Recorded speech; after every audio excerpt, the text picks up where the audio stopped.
और शुरुआत बड़ी खबर के साथ कर रहे हैं। अमेरिका ईरान के बीच बातचीत से जुड़ी ये जानकारी मिल रही है जो बेहद अहम है। जेडी वेंस बातचीत के लिए पाकिस्तान नहीं जाएंगे, ये दावा यूएस मीडिया की तरफ से किया गया है। सुरक्षा कारणों से ट्रंप ने जेडी वेंस को पाकिस्तान जाने से रोक दिया है।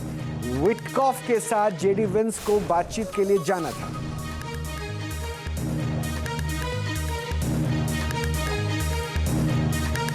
हॉर्मुज स्ट्रेट वो सकरा रास्ता जो इस जंग में ईरान के लिए ट्रम्प कार्ड बनकर उभरा है। हॉर्मुज पर ईरान के कंट्रोल की वजह से दुनिया की अर्थव्यवस्था प्रभावित हुई है।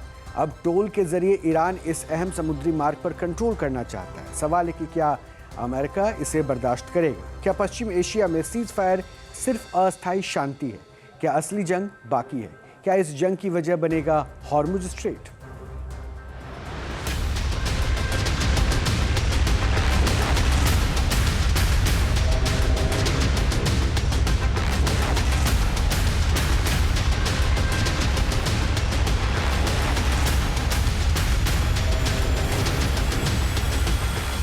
ईरान का अदृश्य ट्रंप का समंदर का सिक्योरिटी गार्ड। दुनिया के नक्शे पर मौजूद 33 किलोमीटर लंबी इस समुद्री रास्ते को देख लीजिए। ये कोई आम समुद्री रास्ता नहीं है। ये वो रास्ता है जिससे दुनिया का हर 5वां तेल टैंकर इसी रास्ते से गुजरता है। नक्शे पर दिखने वाला ये छोटा सा हिस्सा जिसे स्ट्रेट ऑफ हॉर्मुज कहते हैं, हिंदी में जलडमरू मध्य। असल में तो ये रास्ता ग्लोबल इकोनॉमी का दिल है। उत्तर में ईरान, दक्षिण में ओमान और यूएई। हॉर्मुज जलडमरू मध्य ईरान और ओमान के बीच मौजूद एक पतला लेकिन बहुत ही जरूरी समुद्री रास्ता है।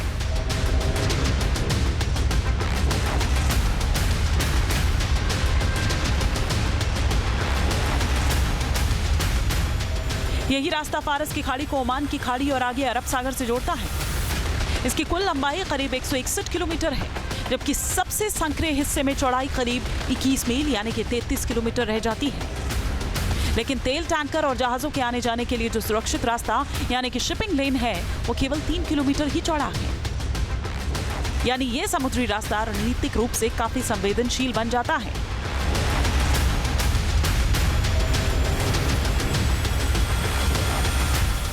असल में 33 किलोमीटर का ये रास्ता सिर्फ एक जलसंधि नहीं है, ये दुनिया की लाइफलाइन है।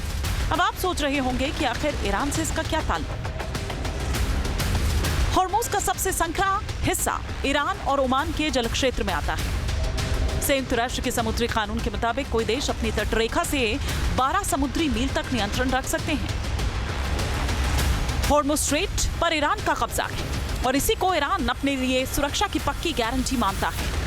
जब भी ईरान पर हमले की बात आती है तो ईरान इसी ट्रम्प कार्ड का इस्तेमाल करता है। वो इस रास्ते से गुजरने वाले तेल टैंकर या दूसरे जहाजों का रास्ता रोकने की धमकी देता है। यानी ईरान के पास एक ऐसा बटन है जो ग्लोबल इकोनॉमी का इंजन बंद कर सकता है। अब आप पूछेंगे वो कैसे? तो चलिए आपको बताते हैं। दुनिया का 20 से 25% कच्चा तेल यहीं से गुजरता है। प्रतिदिन 2 करोड़ बैरल से ज्यादा तेल का ट्रांसपोर्ट होता है। कतर की पूरी एलएनजी सप्लाई का एकमात्र यही रास्ता है। एशियाई देशों जिनमें भारत, चीन और जापान शामिल हैं की 80% एनर्जी इसी रास्ते से सप्लाई होती है। सऊदी अरब, ईरान, इराक, कुवैत, कतर और यूएई जैसे बड़े तेल उत्पादक देश अपने ज्यादातर तेल और गैस का निर्यात इसी रास्ते से करते हैं। अमेरिकी एनर्जी इंफॉर्मेशन के मुताबिक यहां से गुजरने वाले तेल का बड़ा हिस्सा एशियाई बाजारों तक पहुंचता है। इस रास्ते के बंद होने का मतलब तेल की सप्लाई ठप।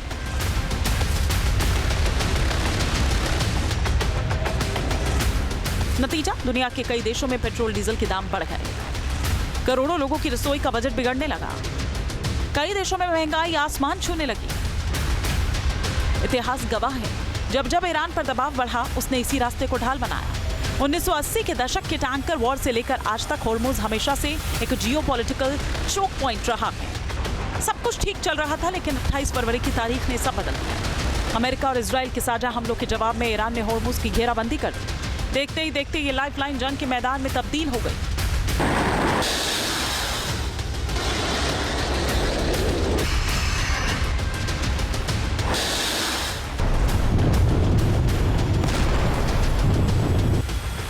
हॉर्मुज़ स्ट्रेट को बारूदी सुरंगों से भर दिया गया।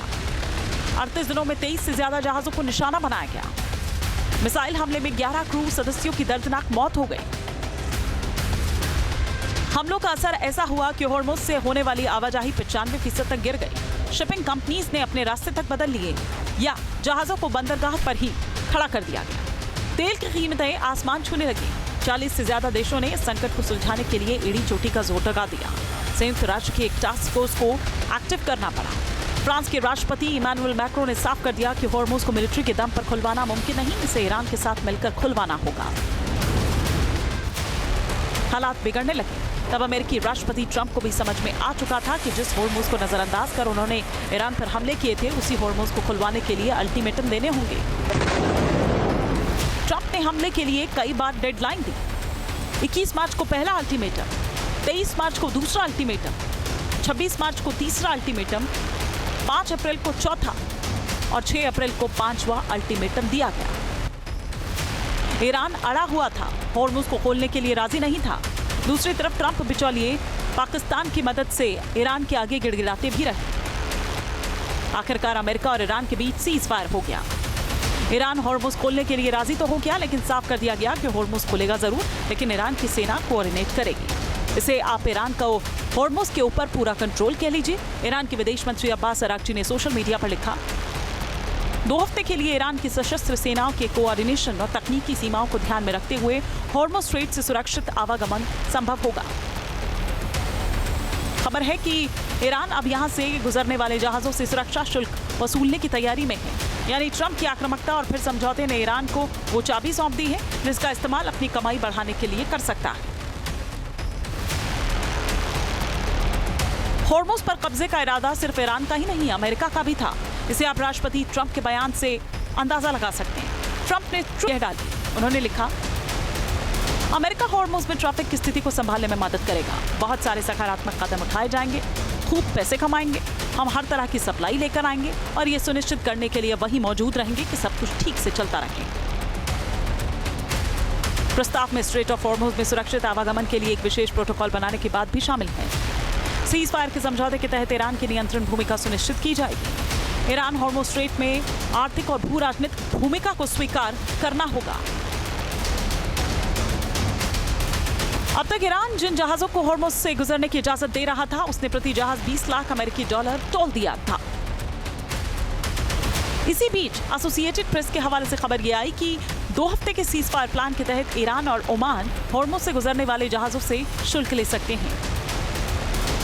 यह भी तय हो गया कि ईरान इस पैसे का इस्तेमाल युद्ध के बाद अपने देश के पुनर्निर्माण में करेगा।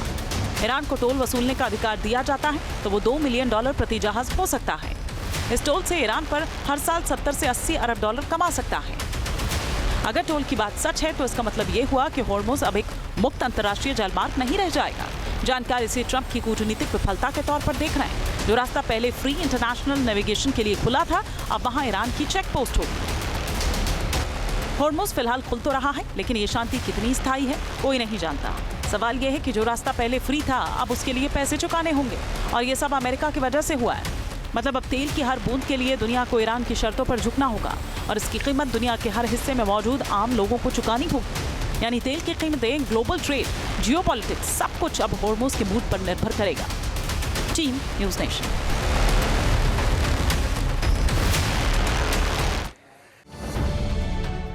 अब से डीडी फ्री डिश की चैनल नंबर 57 पर देखिए न्यूज़ नेशन।